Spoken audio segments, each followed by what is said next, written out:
nkwiye kurimbuka, ariko maze guhamba ibyaha byanjye mu mugezi, nasukanye n'umwami Yesu, mfite umudendezo.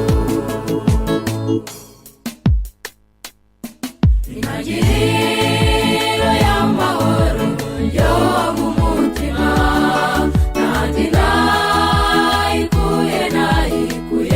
ku mugezi, nahambanywe n'ibyaha byanjye, nsukana na Yesu i Karuvali, nabonye ngeze ku mugezi.